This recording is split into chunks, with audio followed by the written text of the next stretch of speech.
देखो, भारतीय जनता पार्टी को उनके इस्तीफे से कोई ना फायदा है ना नुकसान है।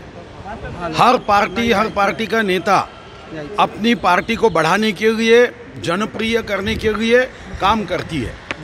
शरद पवार साहब अपना काम करते आए हैं। भारतीय जनता पार्टी विश्व गौरव, देश गौरव, गरीबों के मसीहा नरेंद्र मोदी जी के नेतृत्व में ये देश अपना परिवार है ऐसा समझकर राजनीति करती है।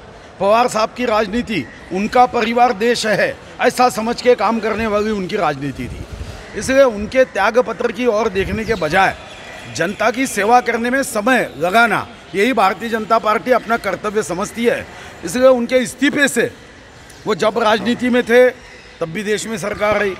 26 मई 2014 को हमने प्रधानमंत्री के रूप में विश्व गौरव, देश गौरव नरेंद्र मोदी जी को शपथ लेते देखा है। तो उनकी जो ताकत थी, 4 सांसद 5 सांसद, वो कायम रही है।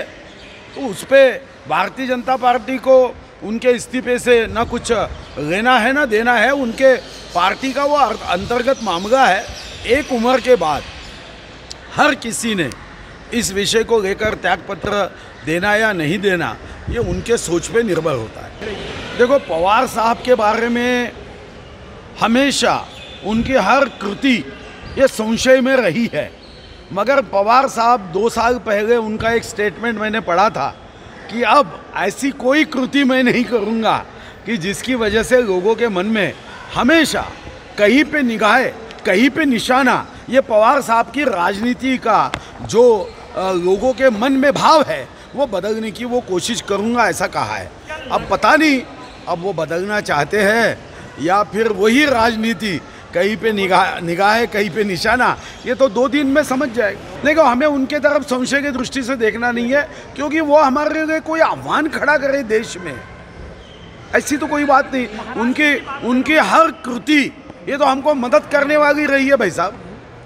वो जो भी करते हैं वो अप्रत्यक्ष रूप से तो भारतीय जनता पार्टी को लाभ देने वाली ही कृति रही है। तो हमारा क्या आक्षेप रहने वाला है उन पे? देखो भाई साहब, किसी के आने से या किसी के हटने से भारतीय जनता पार्टी का लाभ हानि निश्चित नहीं होती।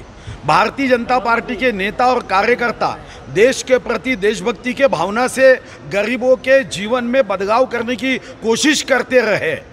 तो मुझे नहीं लगता कि कोई राजनीतिक पार्टी का नेता उसकी वजह से भारतीय जनता पार्टी जीतती या हारती है।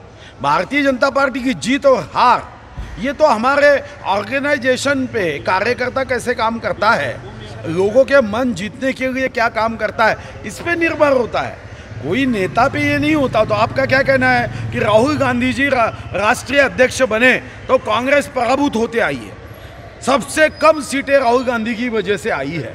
तो क्या कांग्रेस वालों ने राहुल गांधी जी को छोड़ देना, ऐसा मैं कहूँगा क्या? नहीं, वो उनके पार्टी की नीति हो सकती है, उनके पार्टी के निर्णय हो सकते हैं।